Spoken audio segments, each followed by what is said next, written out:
atau memimpin daripada pembuatan.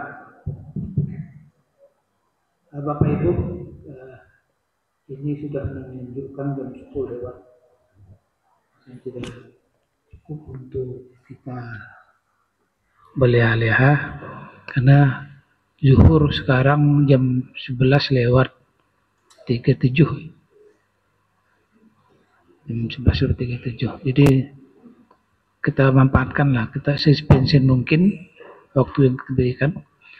Baik untuk mempersingkat waktu karena sesuai dengan apa yang dijadwalkan terkait materi yang dipaparkan untuk kita hari ini, pengolah fasilitas kinerja pengolahan zakat wakaf. Pada dasarnya judul tema ini di POK Bimas Islam mencakup dua materi yang harus disampaikan, karena ini materi yang sangat-sangat signifikan dengan kerja Basnas, PZ, dan kemudian wakaf, baik itu di tingkat kabupaten dan di kecamatan dan juga di tingkat desa. Untuk itu saya meminta kepada Bapak Basnas Kabupaten Pak Haji Edwin Edi untuk bisa menyampaikan sedikit wejangan tentang terkait dengan kerja daripada Basnas yang ada di Kabupaten Bengkayang, mencakup dari Basnas yang ada di kecamatan. Pada beliau, waktu dan tempat kami persilakan. Usah lama-lama Pak Haji, 20 menit pemakai.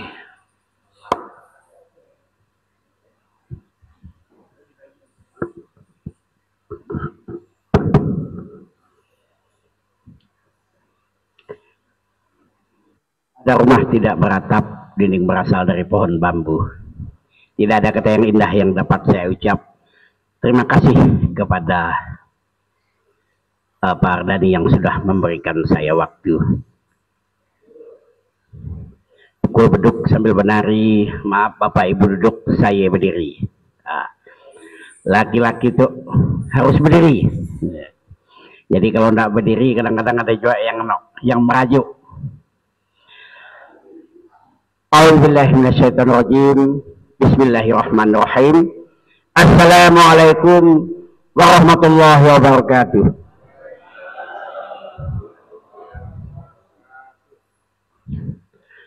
Pergi ke hutan membawa kapak, tidak usah lupa membawa tali. Saya dengar jawab salam kurang kompak. Saya ulangi sekali lagi. Assalamualaikum warahmatullahi wabarakatuh. Iyalah baru alhamdulillah hamdan wa salaman wa syukran lillah asyhadu an la ilaha illallah wahdahu la syarikalah wa asyhadu anna muhammadan abduhu wa rasuluhu la nabiyya ba'dah. Allahumma sholli ala sayyidina Muhammad wa ala ali sayyidina Muhammad. Qala Allah ta'ala fil Qur'anil Karim, a'udzu billahi minasyaitonir rajim. Bismillahirrahmanirrahim. La in syakartum la azidannakum wa la in kafartum min azabil syadid. Shadaqallahul azim. Yang sama-sama kita hormati Bapak Haji Ardani sebagai Kasih Bimas Islam, Pak Sabto, para KUA Kabupaten Bengkayang, Bapak-bapak Ibu yang hadir ada dari MUI dan juga ada dari Wakil Basnas, yaitu Pak kawan kita nih yang senyum-senyum nih. Puji syukur tanpa jaga Allah Subhanahu wa taala, yang mana pada pagi yang cerah ini kita dapat berkumpul, kita dapat bertatap muka, kita dapat bersilaturahmi di Aula Kementerian Agama Kabupaten Bengkayang dalam keadaan sehat walafiat. Salawat salam mari kita aturkan kepada junjungan kita Nabi besar Muhammad sallallahu alaihi wasallam. Semoga kita mendapat syafaatnya di hari yaumul qiyamah. Amin amin. Hadirin hadirat yang saya hormati, mungkin pada pagi hari ini, pada acara ini, kita tidak ada menyampaikan sejenis materi. Namun insya Allah kalau koordinasi, kalau mungkin ada pertanyaan, silakan nanti. Saya hanya sedikit menyampaikan kepada yang hadir. Yang pertama, Basnas Kabupaten Bengkayang alhamdulillah tetap eksis sampai hari ini. Walaupun Basnas Kabupaten Bengkayang ini perlu saya sampaikan kepada kawan-kawan semuanya, sebenarnya dalam keadaan menangis. Yang pertama saya sampaikan, kenapa dalam keadaan menangis? Jadi di provinsi pun kita sudah juga mengeluh juga. Sampai hari ini, kalau Bapak Ibu mau tahu, Basnas Kabupaten Bengkayang ini belum dilantik. Salah satu Basnas mungkin se-Indonesia. Se-Indonesia ini Basnas Kabupaten Bengkayang lah yang sudah 2 tahun lebih ini belum dilantik. Jadi kita dah beberapa kali mengajukan ke Pemda minta lantik dengan beralasan ya efisiensi anggaran tidak ada dari awal, ya jadi kita tidak bisa memaksakan diri. Namun insya Allah walaupun tidak dilantik, Basnas Kabupaten Bengkayang tetap bekerja sesuai aturan. Jadi kemarin kami ada Rakornas Basnas se-Indonesia di Jakarta, alhamdulillah kita bisa juga hadir. Jadi di sana juga diterima walaupun tidak dilantik. Namun kadang-kadang kalau cerita Basnas ini, kalau kita mendengarkan Basnas kabupaten lain, Basnas kabupaten se-Indonesia, Bengkayanglah yang sangat-sangat miris dan sedih. Kalau di Basnas kabupaten lain itu anggarannya 250 juta. Sambas 500 juta, 300 juta, Singkawang 250 juta. Kapuas Hulu 300 juta. Kabupaten Bengkayang 0 sampai hari ini. Jadi jangan ngira kami ini Basnas ya, mungkin bantuan pemerintah besar untuk Basnas Kabupaten Bengkayang. Saya bukan berarti memojokkan salah satu institusi, namun saya juga takut juga dikira-kira oleh kawan ini, wah Pak Jedwi ini besar yang dikelola, ini mungkin bantuan dari pemerintah. Inilah yang sangat sedih kita Basnas Kabupaten Bengkayang. Sampai hari ini belum ada sama sekali menerima hibah pemerintah daerah. Jangankan menerima hibah, dilantik saja juga belum. Inilah saya dah beberapa kali juga ngomong di provinsi. Namun provinsi juga tidak bisa ngomong apa-apa. Jadi ini adalah ranah dari pemerintah daerah. Namun kemarin saya koordinasi masih zamannya Haji Damsir. Kita akan mengadakan pelantikan di sini, namun kita tidak terhalang seperti ini. Takut ini ngambil job orang, takut ketersinggungan nanti ada. Jadi makanya kita bertahan saja. Adalah yang penting Basnas itu udah di SK-kan, walaupun tidak dilantik. Jadi seluruh Indonesia itu semua Basnas itu dilantik. Jadi Kabupaten Bengkayang inilah kami yang tidak dilantik. Yang selanjutnya perlu kami sampaikan, Basnas Kabupaten Bengkayang ini dari awal kemarin pemilihan pertama itu sebenarnya kita bekerja itu sudah sesuai dengan koridor yang ada, sesuai aturan. Namun ada beberapa bulan saja ternyata dalam perjalanan ini menyangkut masalah yang lulus ini, ternyata lulus P3K. Yang pertama itu adalah Ibu Yuli MPD Yuliati, itu kalau tidak salah tahun kemarin sudah lulus bulan Mei kalau tidak salah Pak Wito ya. Yang selanjutnya juga 2 orang lagi ini lulus juga P3K, yaitu Bang Wito dengan Haji Parudin. Jadi ceritanya kami ini sama tua lah dengan Pak Haji Sahrial, sisa 2 orang. Namun insya Allah mungkin bulan depan kita sudah bincang-bincang juga dengan Kemenak, kita akan menarik 1 orang administrasi untuk menggantikan 3 orang itu untuk mendampingi kami, karena kami ketua ini tidak bisa semua kami urus. Kita juga yang dah tua ini terus terang saya bilang, untuk laptop untuk apa kita juga kurang mengerti, jadi sangat sulit. Namun mudah-mudahan insya Allah bulan depan kita akan robah, mungkin kita akan pengangkatan staf. Jadi saya akan nanti ngomong dengan Pak Kemenak adalah minta pinjam gitu, sebenarnya istilahnya minta pinjam pegawai lah gitu, yang untuk administrasi di kantor. Alhamdulillah juga kantor kita juga kami terima kasih banyak kepada pengurus Masjid Agung ini tidak sewa. Nah, jadi kalau sewa lagi, waduh, bayar listrik lagi, saya juga pening juga kepala, masuknya tidak ada. Nah, kemudian keluarnya ada. Sebenarnya kita sesuai dengan arahan Pak Kakan Kemenak tadi itu, kita sudah mempunyai kalau tidak salah saya itu 200 UPZ yang ada di Kabupaten Bengkayang. Termasuklah di instansi-instansi Kabupaten Bengkayang ini udah kita masukkan semua. Namun saya bukan juga menceritai, tapi kita cerita apa adanya. Hanya saya lihat ini yang aktif itu adalah Kementerian Agama. Jadi kami berterima kasih kepada Kementerian Agama yang selalu mensupport kami sebagai mitra, kemudian selalu juga memberikan zakat profesinya di Basnas. Tapi kalau instansi-instansi lain tuh ya malas kita cerita lah. Ada sih sedikit kalau tidak salah saya di sekretariat ya baru itu. Itu pun kalau tidak salah saya 100 lebih ribu ya. Namun alhamdulillah kami Basnas apapun kegiatan, apapun yang diundang oleh orang namanya atas nama Basnas, kami insya Allah siap untuk berkontribusi. Kemudian perlu saya sampaikan kepada Bapak Ibu semuanya, Basnas juga ini mempunyai salah satu Kabupaten Bengkayang ini mempunyai satu kampung zakat.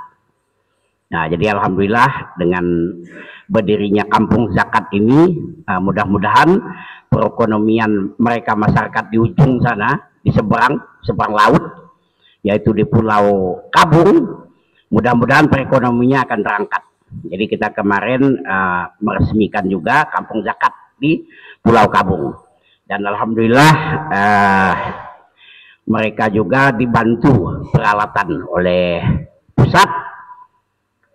Dan sekarang saya meminta kepada mungkin satu kecamatan lagi di Sungai Raya Kepulauan ini, mungkin ada satu lagi yang akan kita dirikan kampung zakat. Intinya kampung zakat itu kalau saya lihat, jadi kita baru juga di bidang ini, nampaknya kegiatan masyarakat itu menopang perekonomian masyarakat.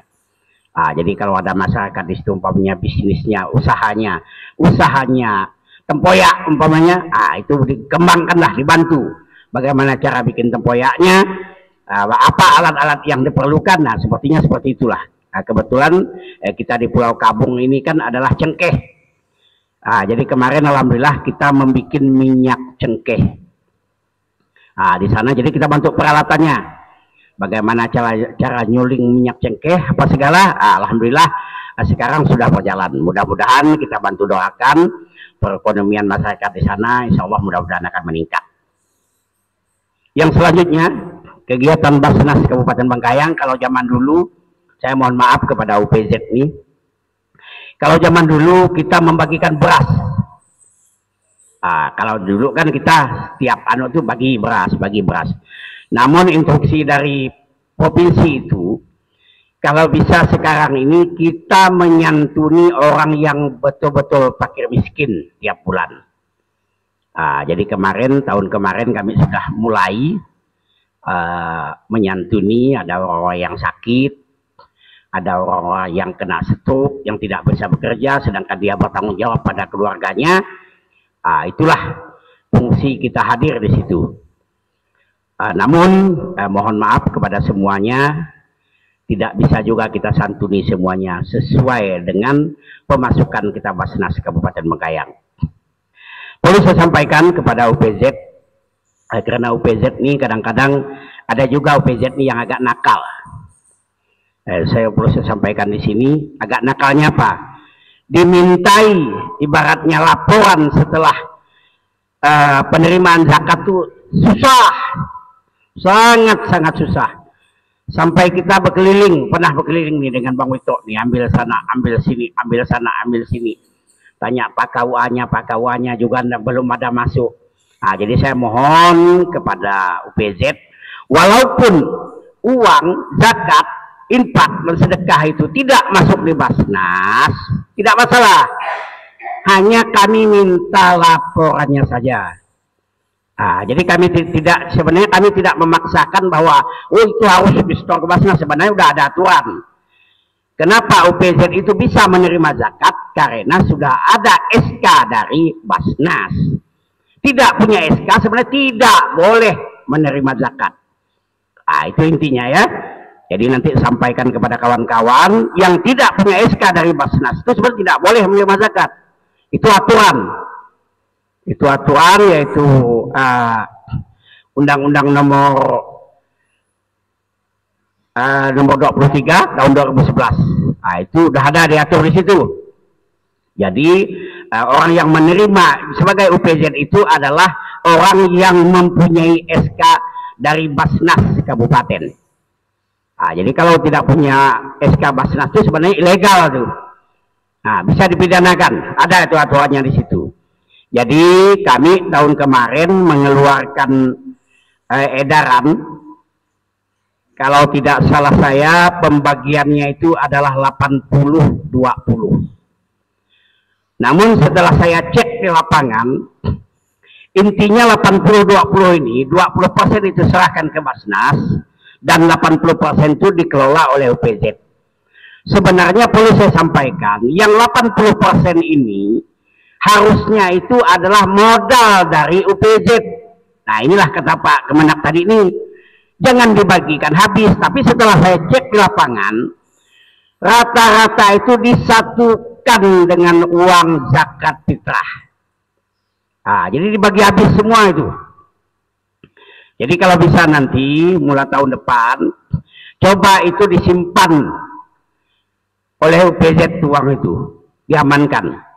Itulah kebetulan kata Pak Kemenak tadi, dibantulah kalau ada mungkin tetangga masjid yang sakit, ada orang yang mungkin tidak mampu berobat, ada orang yang mungkin kelaparan, mungkin untuk sosial.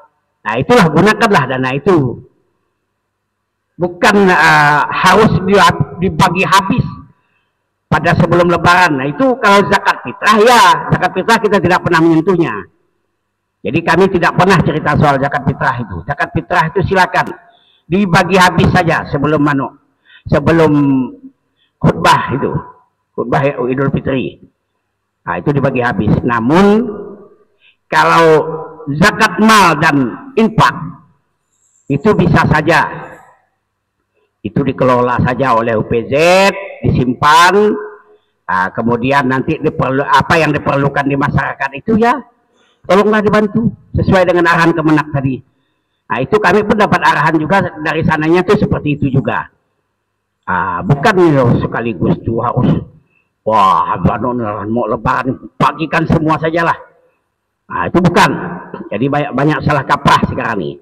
Tapi kalau zakat fitrah saya minta betul, itu memang wajib dibagikan habis sebelum khatib naik mimbar. Turun dari mimbar ya. Itu wajib dibagikan. Namun kalau untuk zakat serta infak itu bisa saja. Saya melihat beberapa tahun ini untuk kami Basnas saja, saya lihat itu untuk setoran UPZ itu sangat-sangatlah minim. Ada salah satu kecamatan nih lagi protes juga dengan kita. Ada salah satu. Malah dia bilang, uangnya nih mau kami kelola Pak Haji untuk ini. Oh ya silakan. Namun laporannya tuh ya kami mintalah. Itu ada salah satu kecamatan tuh yang sebenarnya tidak mau uang itu masuk ke Basnas.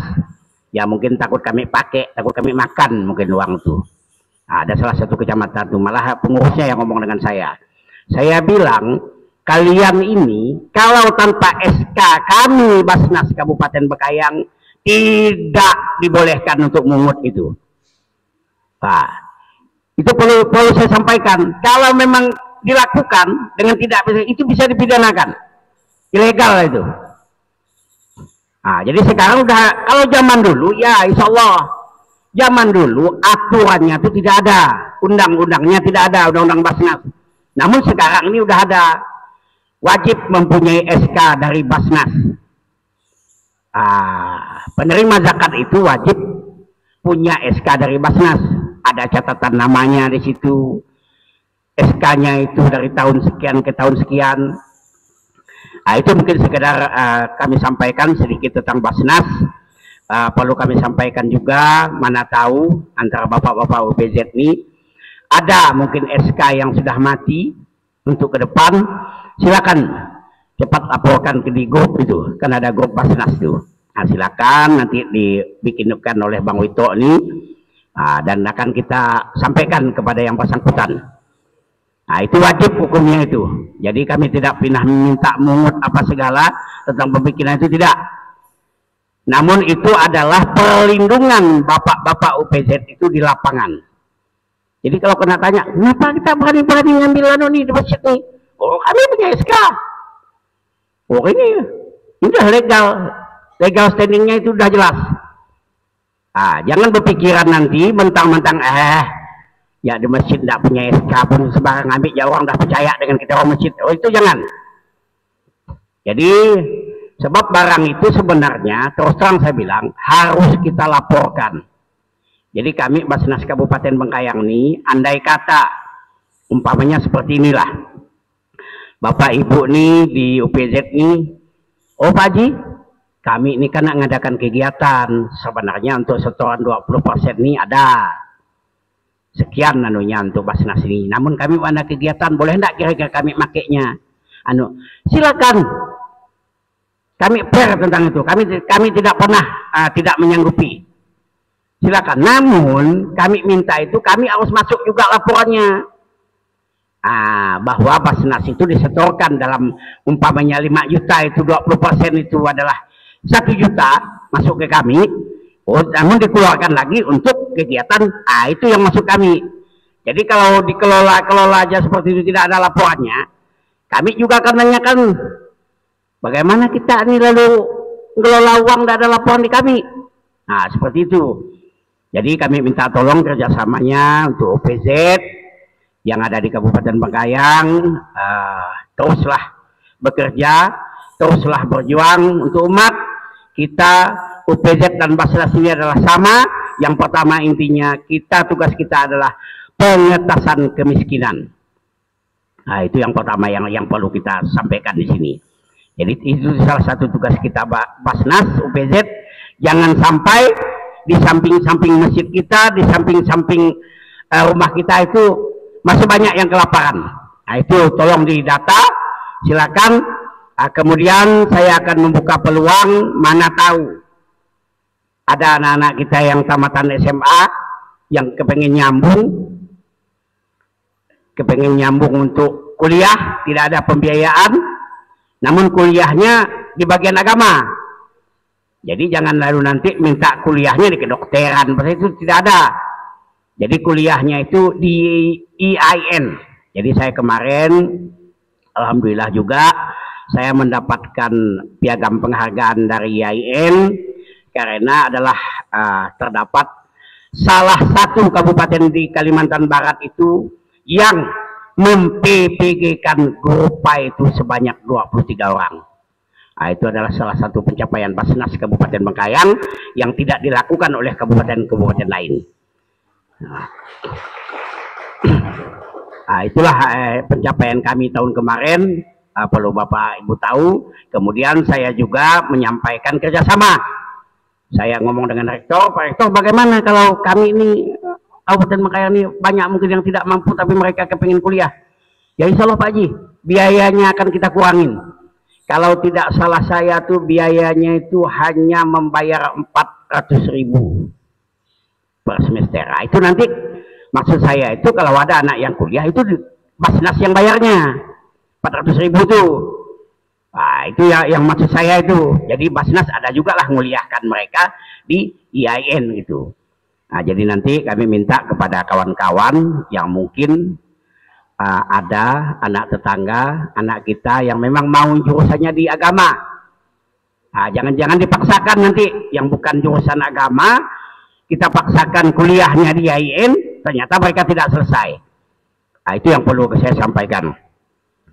Yang selanjutnya, kami kepengurusan ini kalau tidak salah saya udah 2 tahun lebih ya Bang itu 2 tahun lebih Namun saya mohon maaf kepada yang hadir ya seluruhnya, mungkin tidak terlalu banyak berbuat. Jadi saya mohon maaf, mana tahu kinerja kami ini masih kurang. Namun insya Allah kalaulah memang kurang nanti silakan kontak saya, kontak Bang Wito, harus gini-gini. Kami siap menerima masukan dari kawan-kawan semuanya. Intinya demi kebaikan, demi umat, demi kemaslahatan umat. Itu saja yang dapat saya sampaikan. Kurang lebihnya saya mohon maaf. Kalau pedang lukai tubuh masih kan ada harapan sembuh. Jika lidah lukai hati, kemana obat hendak dicari. Ayam selasih terbang ke jurang, mati telentang di atas dahan. Terima kasih atas perhatian. Salah dan hilap mohonlah dimaafkan. Wabillahi taufiq wal hidayah. Wassalamualaikum warahmatullahi wabarakatuh.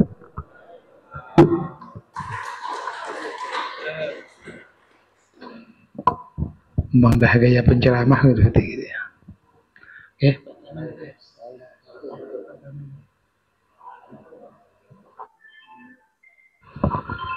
Pak Miftah minta langsung katanya. Oke ya, dipandu nanti Pak Sabto.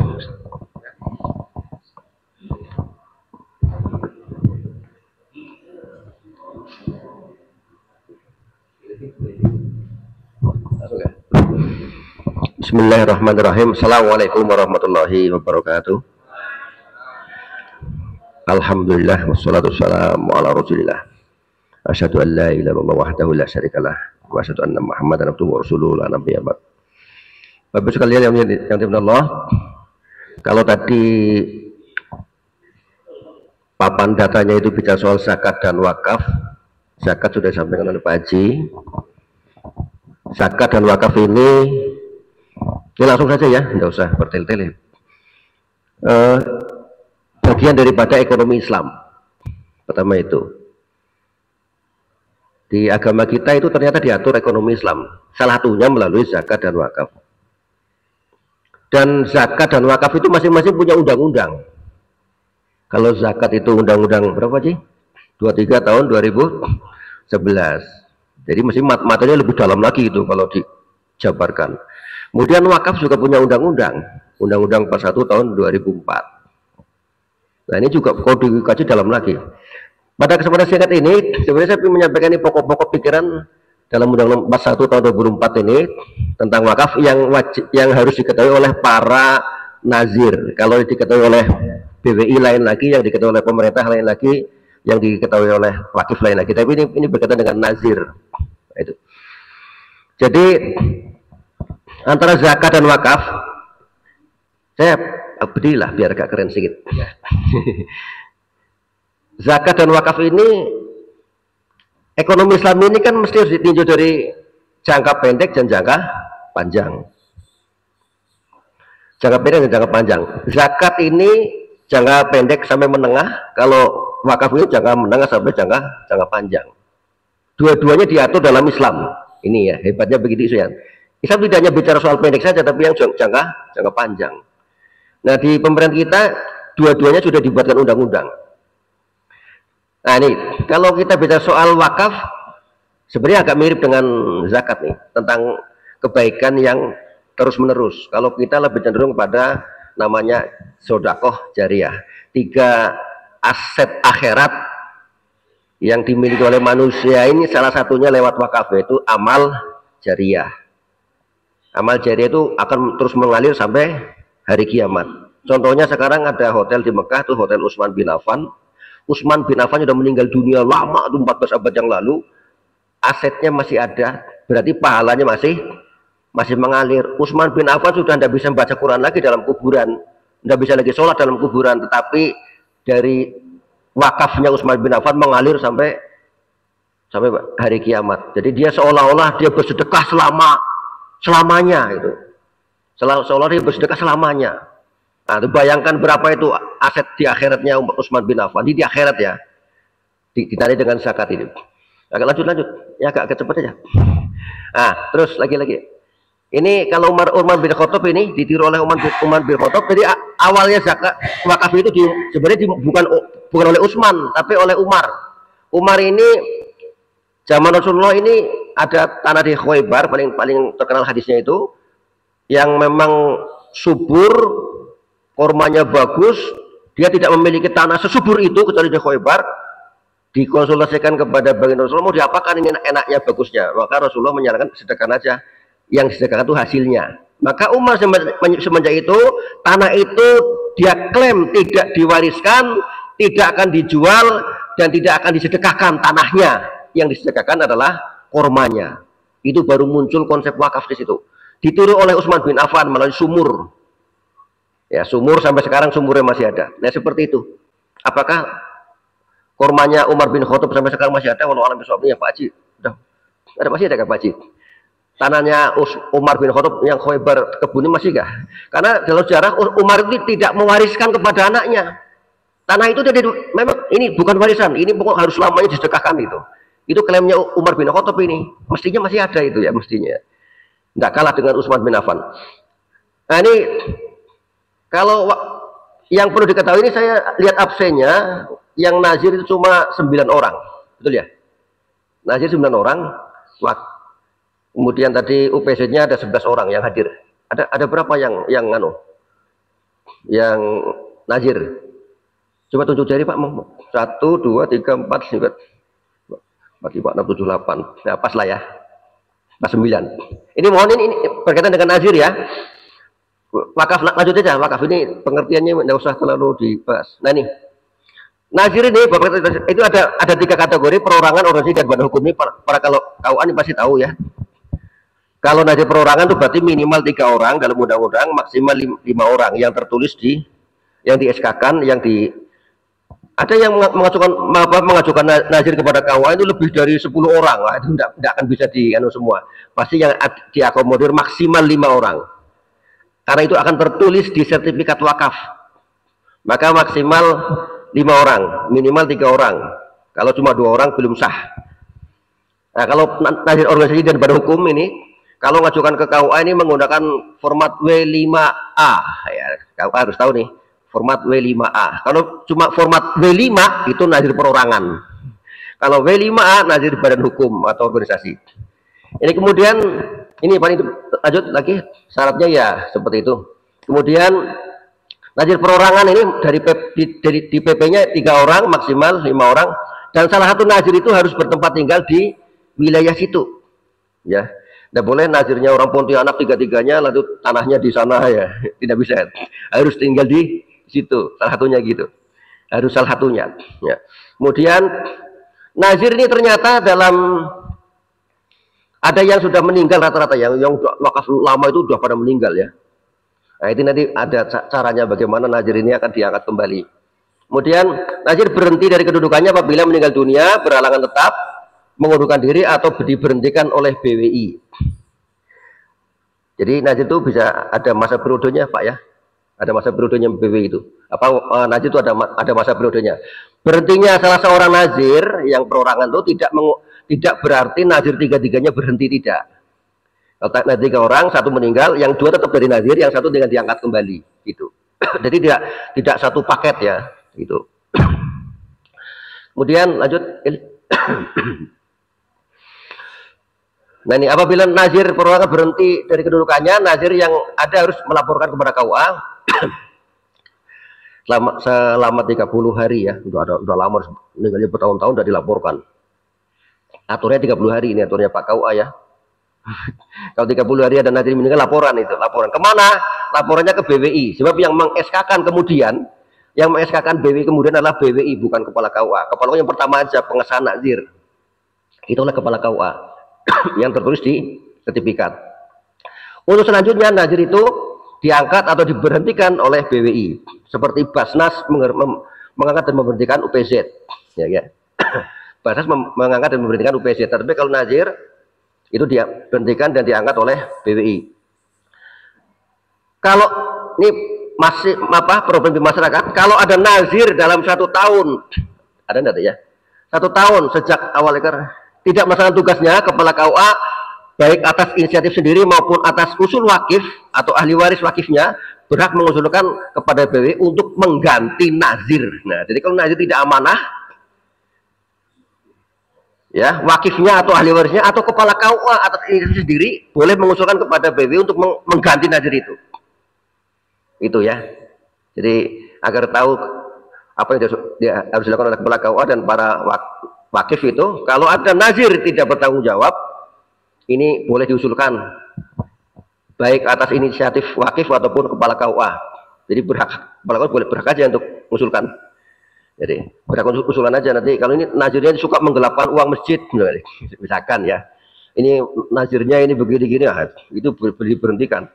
Atau nih masjidnya punya kebun sawit di sana, ternyata hasil dari kebun sawit itu entah kemana, itu nazirnya tidak bermasalah, itu langsung boleh. Kalau ini diingatkan berkali-kali ndak taat itu juga, nanti wakif atau KUA boleh langsung usul pada PW, ganti saja itu orang gitu. Itu dan jadi nazir itu siap diaudit ya, sama seperti Basnas ya, sering diaudit nih ya. Lanjut, kemudian ini nazir sebenarnya itu ada pertama tugasnya mengadministrasikan, mengelola, mengawasi, melindungi dan melaporkan. Ini tugasnya nazir ya. Ada 1 mengadministrasikan, mencatat apapun dari wakaf itu. Yang kedua mengelola. Jadi sekarang undang-undang wakaf kenapa perlu ada? Karena kita mengarahkan wakaf itu harus produktif, Pak. Kalaupun kuburan saja makam, bisa ndak batasnya itu kita tanami pinang misalkan ya. Ya, bisa ndak masjid itu pagarnya ditanami pinang atau ditanami sawit di tepi keliling? Boleh, Pak. Itu untuk kemandirian ya. Itu kemandirian boleh begitu. Malah itu dianjurkan agar wakaf itu selalu produktif. Kalau cuma wakaf kuburan mati gitu aja ndak ada hasilnya ya. Kayaknya sih kurang bagus ya. Bagaimana itu juga produktif walaupun untuk kuburan. Apalagi sekolah, bisa ndak di sekolah itu buat kantin sekolah. Di pesantren bisa ndak kantin itu dibuat kantin, ada transaksi dan ada sewa menyewa kantin ya. Kantin disewakan. Hasilnya untuk pembangunan pesantren itu sendiri. Seperti itu. Itu harapannya begitu. Maka nazir dapat menerima imbalan dari hasil bersih atas pengelolaan tanah wakaf itu sebanyak maksimal 10% hasil bersih. Kalau di UPZ ada istilah amil ya. Amil berapa jatahnya Pak Cik? 1/8 ya. 1/8 ya kan, asal ada 8. 1/8-nya tuh amil gitu. 1/8 tuh berapa persen tuh? 12% ya. 12,5 ya. Tapi kalau wakif itu, kalau nazir 10%. 10%, lebih sedikit ya, tapi terus menerus itu. Kemudian dalam pelaksanaan tugas nazir memperoleh pembinaan dari BWI dan menteri. Nah, nih, jadi pembinaan nazir ini oleh dua instansi, satu oleh Menteri Agama, dan ini Menteri Agama dari Menteri Pusat sampai ke KUA, itu maksudnya begitu ya. Jadi KUA juga berkewajiban untuk membina nazir. Yang kedua BWI juga berkewajiban untuk membina. Kalau menteri kan tidak boleh berbisnis ya. Ya, kalau kementerian tidak boleh mengupayakan mengembangkan tanah wakaf, tidak boleh. Karena itu pemerintah tidak boleh berbisnis. Dia hanya bersifat regulator aja dan eksekutor. Tapi pengembangan itu ada di BWI. Ada di BWI itu bagaimana wakaf ini produktif, kemudian menghasilkan, kemudian mensejahterakan warga sekitar dan jamaah yang ada di situ. Itu tugasnya BWI untuk mengembangkan. Kalau KUA dalam ini sebagai menteri dari atas sampai bawah itu sifatnya regulator. Ya, hanya pelayanan. Yang kedua pembinaan kelembagaan, tetapi pemberdayaannya ada di BWI. Lanjut. Kemudian nih tadi katakan Pak Kemenak nih ada fikih baru dalam masalah wakaf. Ada wakaf yang tidak bergerak, biasa kita kenal tanah, ya, kemudian bangunan, kemudian yang kedua ada wakaf benda bergerak yaitu uang, logam mulia, kemudian surat berharga atau deposito juga ya, misalkan boleh juga gitu, kendaraan atau yang bersifat bisa bergerak. Nah, kalau dulu kita kenal ya wakaf tanah saja, tapi sekarang ada wakaf uang. Apa sih wakaf uang itu? Ya wakafnya uang. Ada istilah wakaf uang, ada istilah wakaf melalui uang, itu beda ya. Ada wakaf uang, ada wakaf melalui uang. Kalau wakaf melalui uang, kita kumpulkan uang, belikan tanah untuk masjid. Itu namanya wakaf melalui uang untuk beli tanah. Itu namanya wakaf melalui uang. Tapi kalau wakaf uang yang memang diwakafkan uangnya, Dan uang itu sifat abadi seperti tanah itu, dan selamanya uang itu akan ada. Itu namanya wakaf uang. Di mana kita akan berwakaf uang? Wakaf uang itu harus dimasukkan ke rekening bank syariah. Ya. Lembaga Keuangan Syariah penerima wakaf uang atau LKSPWU, yaitu bank syariah. Ada beberapa bank syariah yang bisa menampung itu. Siapa nazirnya? Nah, ini pertanyaan. Ini skemanya agak sedikit konseptual, agak susah ya, tapi perlu saya terangkan. Kalau Bapak Ibu berwakaf, datang ke bank, Pak saya berwakaf uang, ya saya terima di bank syariah ya, bukan bank yang bukan syariah, bank syariah. Kalau bank konvensional tidak menerima itu. Ditanya nanti ini Pak, Bapak mau berwakaf uang 1 juta, ini nazirnya siapa dipilih? Nah, nanti nazirnya ada orang, ada lembaganya. Pak saya milih nazirnya ini, oke, berarti nazirnya itu. Nah, maksudnya gini apa? Nazir ini beda kalau nazir wakaf tanah ya. Wakaf tanah udah langsung kepala KUA buat surat pengesahan nazir jadi. Tapi kalau nazir wakaf uang itu adalah lembaga yang sudah memiliki sertifikasi kenaziran. Ada memiliki sertifikat, maka kalau tidak bisa. Yang kedua, mengajukan diri kepada BWI melalui aplikasi, nanti baru keluar izin nazir wakaf uang. Nazir wakaf uang ini nanti yang akan diberi modal oleh bank itu, oleh bank untuk dikembangkan wakaf uang itu. Jadi nazirnya bukan nazir biasa, bukan. Karena uang itu harus berkembang. Sama seperti tanah. Tanah kalau dibiarkan ada hasil enggak? Tidak. Kalau uang diendapkan saja di bank ada hasil enggak? Tidak. Di tanah itu juga harus dikembangkan, uang juga harus dikembangkan. Nah, maka antara wakaf uang dengan wakaf tanah itu akan menjadi apa? Saling membutuhkan. Kalau kita punya wakaf uang sekarang terkumpul sudah 1,4 triliun nasional wakaf uang. Kalau itu diendapkan di bank aja tidak digunakan untuk modal, pasti uang itu kan nganggur, tidak punya manfaat apa-apa. Seperti tanah. Tanah diwakafkan, bapak nazirnya tidak dicangkul, tidak ditanam apa-apa, ya tanah itu tidak menghasilkan apa-apa. Nah, oleh karena itu antara wakaf uang dan wakaf tanah ini menjadi penting, karena orang mengusahakan tanah wakaf ini perlu uang kan Pak ya. Orang mau nanam jagung kan perlu uang. Dari mana uang itu? Silakan ajukan proposal ke BWI atau ke nazir itu tadi, nazir wakaf uang melalui LKSPWU, Lembaga Keuangan Syariah yang mengelola wakaf uang. Jadi antara wakaf uang dan wakaf tanah itu sama-sama punya keterkaitan. Kalau kami minjam ke Basnas, bisa sih. Ya, saya punya tanah Pak Haji 1 hektar sana tuh. Modalnya pakai apa? Kan bingung ya, cari modal kan kita, cari investor ya. Bisa tidak saya minjem ke Basnas? Kalau Basnas mau, oke. Ya. Tapi juga sebenarnya ada wakaf uang di sana. Di bank itu ada wakaf uang. Kita juga bisa mengajukan proposal itu untuk didanai itu tanah 1 hektar itu. Nanti aku udah menghasilkan, uangnya dikembalikan tetap menjadi uang. Karena wakaf itu kan hasilnya baru kita pakai untuk kebaikan dakwah di sekitar tanah wakaf itu. Begitu konsepnya. Jadi kita juga menyiapkan dana untuk mengembangkan tanah wakaf produktif. Nah, nanti kalau ibu sekalian ada tanah wakaf pesantren, masjid yang mau bikin kios, yang mau bikin mengusahakan produktif, silakan ajukan kepada lembaganya melalui BWI nanti, dan itu akan diawasi langsung oleh Bank Indonesia. Jadi akan diawasi oleh Bank Indonesia agar itu wakaf berkembang. Itu konsep terbaru soal wakaf uang.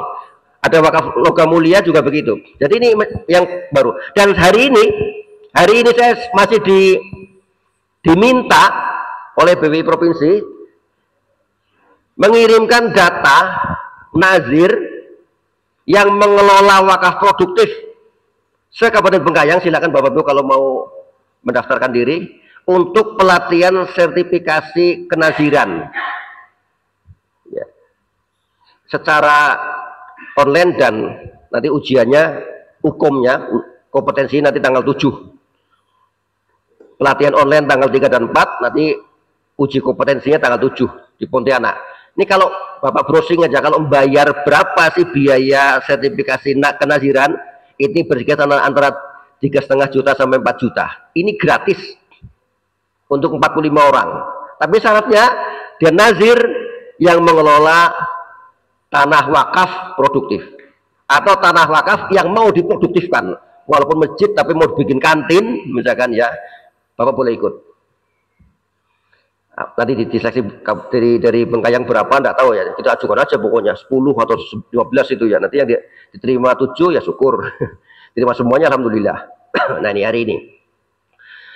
Nah kemudian lanjut lagi tentang kenaziran terus. Nah, terus lanjut lagi terus, ini sudah. Nah ini perlu diketahui, ini dalam undang-undang yang paling krusial dan paling banyak mendapatkan persoalan. Harta wakaf itu tidak dilarang untuk, pertama dilarang untuk dijaminkan, dilarang untuk disita, dilarang untuk dihibahkan, dijual, diwariskan, ditukar atau dialihkan dalam bentuk pengalihan hak lainnya. Nah, yang nomor F ditukar atau dialihkan dalam bentuk lainnya, ini nanti ada pengecualian. Yang nomor F dari pengecualian. Jadi kalau tanah wakaf sudah ikrar wakaf, syaratnya ya, jadi para KUA yang paling pokok di ikrar wakaf ya. Kalau ikrar wakaf sudah terbit itu, walaupun belum dibalik nama, sertifikat itu masih bisa kita perjuangkan kalau terjadi sengketa. Tapi kalau hanya ngomong saja wakafnya, tidak pernah ada AIW atau AIW-nya hilang, nah kita tidak bisa mempersoalkan tuh, tidak bisa mempertahankan. Kalau diambil orang, ya udah kita kalah. Tapi kalau sudah ada AIW, itu masih bisa kita upayakan. Apalagi sudah sertifikat wakaf, itu udah pasti menang kita. Kemarin di Pengadilan Tata Usaha PT UN Pontianak itu baru sidang soal sengketa tanah wakaf. Wakaf dulu ada AIW-nya, tapi belum balik nama, tiba-tiba diserobot sama orang, jadi SHM, sertifikat hak milik. Jadi bertarung ini antara AIW dengan sertifikat hak milik. Jadi tanah wakaf itu diklaim sama orang dan sudah ada sertifikatnya hak milik. Ini sampai hari kemarin baru sidang di Pengadilan PT UN mempertahankan hak wakaf itu. Masih, dan sidang itu tidak cukup sekali, tidak kayak orang sidang perceraian ya, cuma 3 kali ya, 16 kali jadwalnya, ini baru sidang yang ke-9. Nah, luar biasa itu sidangnya. Nah, untuk membuktikan tanah itu sebenarnya wakaf atau bukan itu.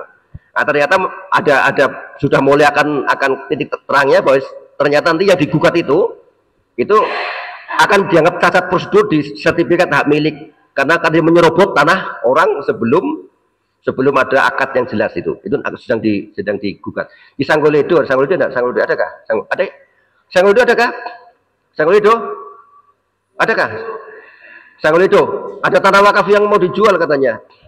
Iya, adakah? Hah? Belum. Bermasalah ya. Karena dirampas, diduduki pada era kerusuhan 98, masjidnya ditempati jadi rumah. Masjid, Pak. Jadi rumah. Ternyata sertifikat wakafnya ada. Ini sedang diurus nih. Jadi saya menjabat BW ini baru tahun ini, Pak. Baru ada SK ya. Langsung disuguhi ada persoalan di Sanggoledo ini. Aduh, ini mau sidang juga nih ya. Jadi masjid itu dibangun rumah sama orang. Ya. Ini tetangganya Pak Selawi ini yang mewakafkan dulu. Sanggoledo tuh. Nah ini sedang perkara ini tugas BWI pendampingan advokasi, nanti akan mengumpulkan para tokoh agar itu dipertahankan. Jadi biar orang itu pergi, ya. Tapi kalau ngusir orang kan beda dengan ngusir anjing ya. Jadi orang kan harus perlu tempat tinggal. Kalau anjing sih tinggal usirnya pergi. Ini orang, jadi harus pikirkan itu. Apalagi sini sudah menyangkut-nyangkut suku ini. Oh ini kalau saya diusir awas dong, suku ini ngusir suku aku. Nah repot lagi ceritanya itu. Ini lagi masalah ini. Ada kalau tidak salah kemarin Kemenak minta data soal wakaf yang sengketa ya. Nah itu kemarin sudah pernah data masuk data apa itu yang Sanggoledo itu. Ada. Lanjut. Nah ini yang perlu tadi BWI tugasnya adalah mendampingi nazir. Jadi nazir jangan merasa sendiri ya. Nazir jangan merasa sendirian. Kalau sudah diwakafkan kepada nazir, maka ini bukan miliknya nazir. Ini miliknya orang banyak. Nazir hanya mengelola saja. Maka jangan merasa menguasai, ini kan aku Pak nazirnya, biar aku yang enggak bisa gitu. Karena nazir juga berperiode. Kalau kiri bermasalah kita ganti aja nazirnya. Masa tanah wakaf diakui ya gitu ya. Atau nazirnya enggak mau ganti ya, itu repot tuh. Nah, kemudian Nah, dalam hal ruslah ini, dalam hal tukar menukar, nomor F tadi itu, di pasal 41 ini, syarat mengganti ini harus sampai izin menteri, ya. Jadi BWI punya tugas membuat kajian akademik begitu ya. Kenapa ditukar, tukarnya berapa, di mana, nilai berapa, itu yang mengkaji itu BWI. Tapi yang meng-ACC itu Pak Menteri ya gitu ya. Yang meng-ACC boleh apa tidaknya itu Pak Menteri. Jadi BWI. BWI hanya membuat kajian. Karena yang tahu kondisi di sini kan kita ya, di sini kan. BWI dengan kabupaten atau provinsi ataupun pusat, itu BWI membuat kajian, nanti mengizinkan Pak Menteri. Itu. Nah, niatnya begitu. Nah, kita juga punya pengalaman di Kijing sana, pelabuhan Kijing Mempawah, ada masjid yang masuk kawasan pelabuhan, itu kan PSN ya, Proyek Strategis Nasional atau RUTL, Rencana Umum Tata Ruang. Nah, maka masjid yang tanah wakaf ini udah sertifikat tuh. Maka perusahaan pengembang ini harus mengganti dengan wakaf dengan tanah yang lain dan harus dibangunkan masjidnya yang minimal sama nilainya. Nah, udah terjadi itu. Maka perusahaan itu yang mempunyai HGU, hak guna usaha pelabuhan itu, beli tanah langsung buat masjid di sana yang nilainya sama, tanah nilai sama, bangunannya nilai sama, tapi malah dia membuat lebih besar lagi, saking besarnya sampai sekarang malah belum jadi. Ya, saking besarnya ya. Iya tuh, sampai bingung. Yang penting kan bisa dipakai Pak, katanya. Alasan dulu perjanjiannya yang sampai bisa dipakai, perjanjiannya begitu. Jadi membangun tanah, membangun masjid dengan syarat sampai bisa dipakai. Ternyata bisa dipakai, cuma belum dicat, deknya belum ada, tempat wudhunya baru keran biasa. Yang penting bisa dipakai katanya. Pusing lagi dia, kok begini perjanjiannya ya. Ini di Kijing itu.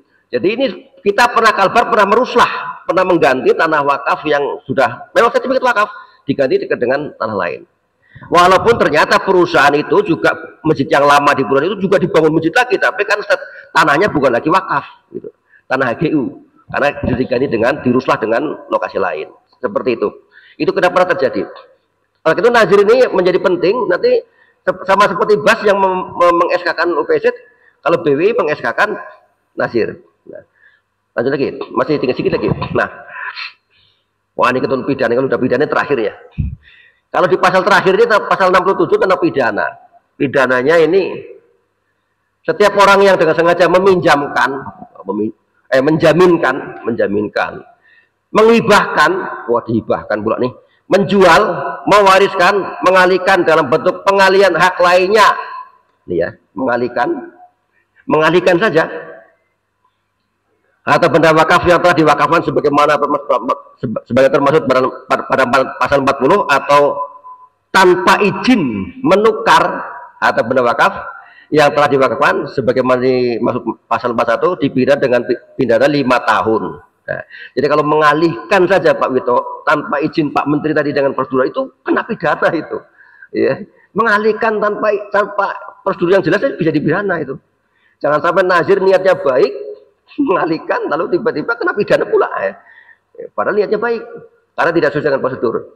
Ini 5 tahun atau 500 juta. Ya kalau dialihkan cuma 10 meter enggak apa-apa lah. kalau orang yang wakafnya itu sekian ribu hektar milih 500 juta atau milih sekian hektar ya. Kemudian setiap orang yang dengan sengaja mengubah peruntukan, nah ini yang perlu saya sampaikan, mengubah peruntukan ya, kemudian tanpa ketentuan yang jelas atau yang sesuai dengan hukum, maka diberikan 4 tahun. Jadi peruntukan Pak nazir ini ya, kan di wakaf itu di sertifikat ada untuk masjid ya, ada untuk musola, ada untuk pesantren, ada untuk kuburan ya.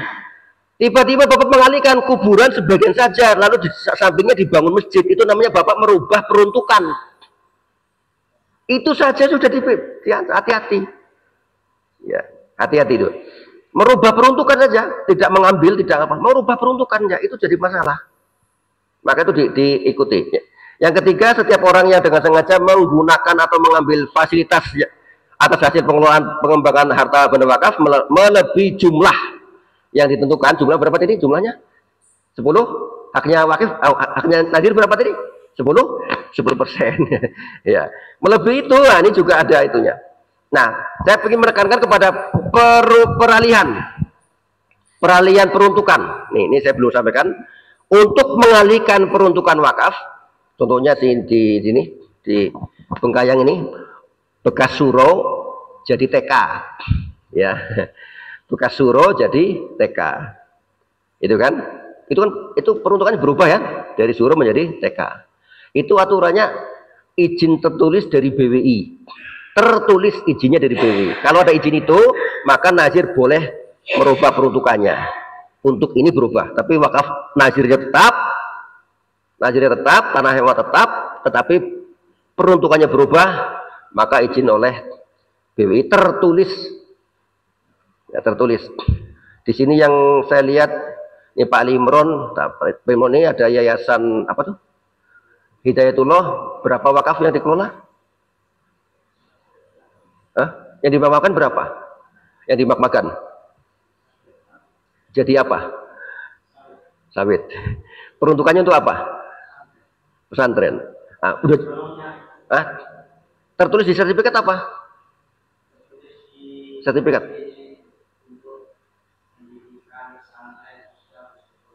Ekonomi. Ada ekonominya. Kalau ada ekonominya masuk sawit ya. Kalau sempat tidak ada ekonominya, berarti Bapak merubah peruntukannya. Gitu. Ya, kalau tidak masuk ekonominya tadi, itu berarti merubah peruntukannya.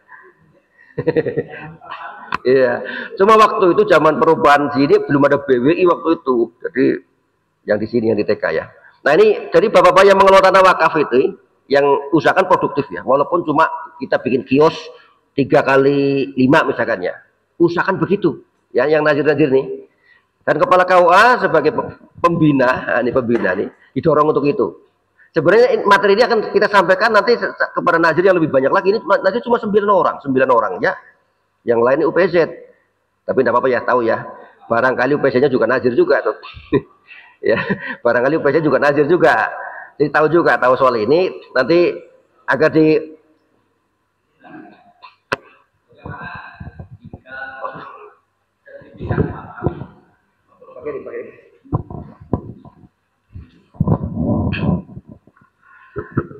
Assalamualaikum warahmatullahi wabarakatuh. Mohon izin menyampaikan kehadiran saya, posisinya adalah mewakili Kepala KUA Kecamatan Sanggoledo. Namun saya juga termasuk salah satu nazir wakaf, namun tidak mengisi absen karena surat tugas yang berbeda. Yang ingin saya tanyakan, bagaimana jika suatu ketika kita mengusulkan sertifikat wakaf, kita sudah melampirkan nadir dan akta ikrar wakaf, namun karena mengikuti program desa, kami itu tidak mengawal dan tidak mengikuti proses dari A sampai Z, Pak, sampai jadi. Jadi ketika kami mendaftarkan melalui desa PTSL waktu itu, kami terimanya ketika sudah jadi dan ada di desa.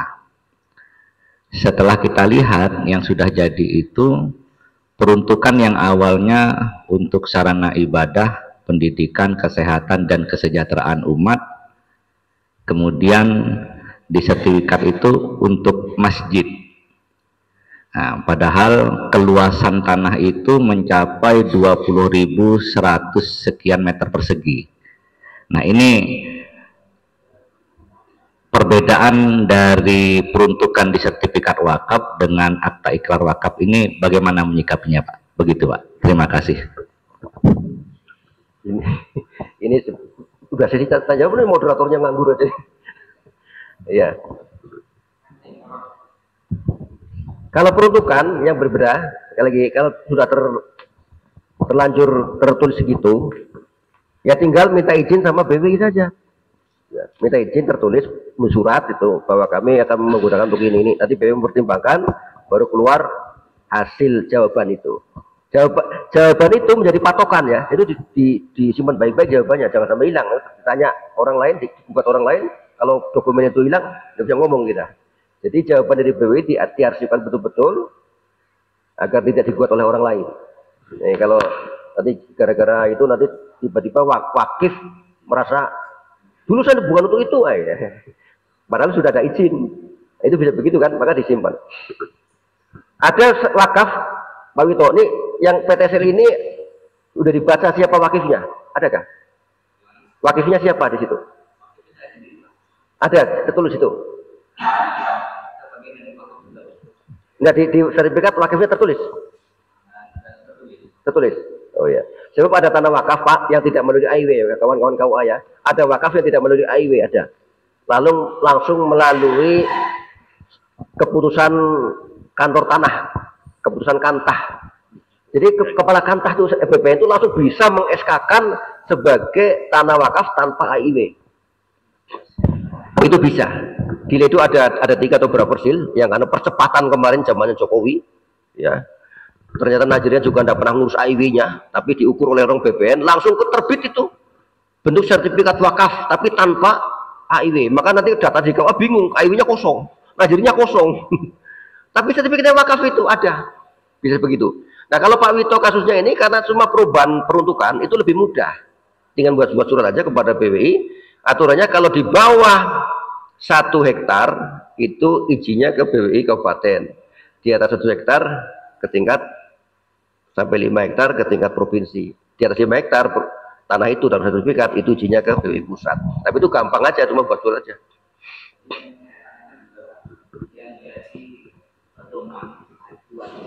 Najir wakaf tadi mengelola akta ikrar wakafnya, peruntukan yang ada di akta ikrar wakaf atau peruntukan yang ada di sertifikat wakaf. Kalau sudah jadi sertifikat, kita mengacu sertifikat, Pak. Sertifikat ya, itu lebih sah. Karena sudah AIW itu kan hanya untuk mengantarkan menjadi sertifikat wakaf. Makanya kalau peruntukannya berubah, nah kita minta izin aja kepada BW untuk merubah itu. Sebenarnya bukan merubah, menambah ya. Masjid jadi ini, menambah ya. Bukan merubah, menambah. Itu menambah. Itu juga perlu izin bahwa kami akan di sertifikat itu masjid tapi akan kami gunakan untuk ini ya. Nanti ada jawabannya, maka itu menjadi boleh. Itu tidak merubah total tapi menambah peruntukan. Ya. Itu sama juga ada perubahan tapi yang 1 jadi 3. Ya, peruntukan 1 menjadi peruntukan 3 itu juga berubah namanya. Kategori merubah. Tapi itu lebih gampang saja itu. Cuma minta izin kepada BW. Lain ceritanya kalau ganti nazirnya itu agak lagi. Kalau ganti nazirnya itu nanti kan pasti sertifikat akan diganti oleh BPN kan. Ya. Pergantian nazir saja itu karena yang meng-SK-kan nazir itu adalah BWI, maka SK dari BWI itu dibawa ke BPN akan dirubah tulisan nazirnya di situ. Ini perubahan berikutnya oleh BWI. Pertama oleh kepala KUA melalui pengesahan nazir. Ya, nanti perubahan berikutnya nazir itu dirubah melalui SK BWI, bentuknya SK. Itu akan jadikan acuan oleh BPN untuk bisa merubah balik nama itu, balik nama nazirnya itu diganti. Soal yang lama perubahan berdasarkan SK BWI, nama yang baru ini itu. Itu seperti itu. Nah, jadi masalah perubahan itu seperti itu. Nanti nazir ini harapannya pertama 1 harus bisa mengembangkan tanah wakaf. Ya, kemudian nazir itu bisa mengelola wakaf uang, tapi dengan syarat itu agak lebih ketat lagi. Sebab PPAIW atau pejabat membuat akta ikrar wakaf uang itu bukan kepala KUA, tetapi LKS PWU Lembaga Keuangan Syariah menerima wakaf uang. Itu menerbitkan nazir atau SK nazirnya dari mereka. Ya. Nah, nazir kalau mau mengelola wakaf uang walaupun punya sertifikat kenaziran Pak Wito nanti ikut pelatihan kan.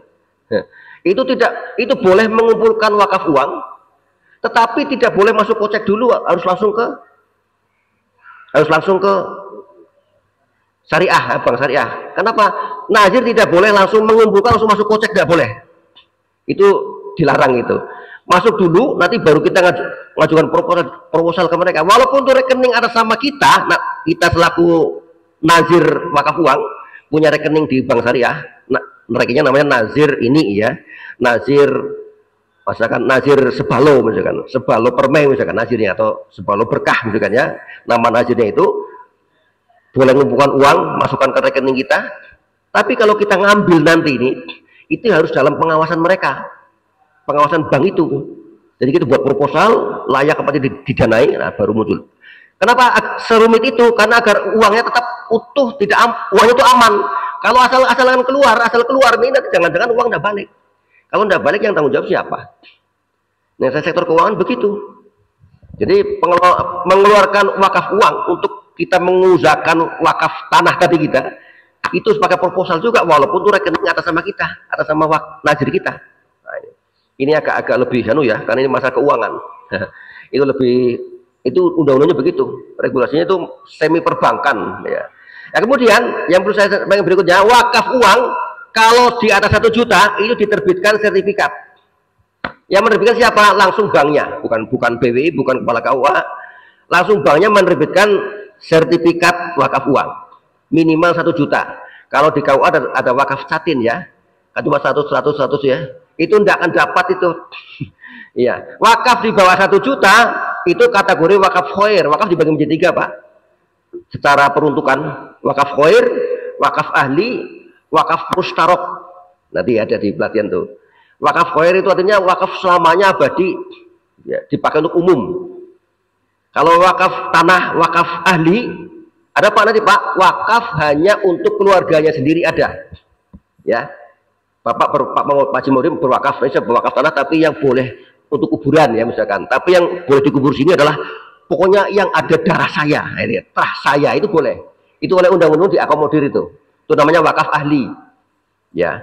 Nah ini mustarok, gabungan. Mustarok artinya gabungan. Tanah itu untuk keluarga si A, tapi juga untuk orang umum. Itu kalau tanah.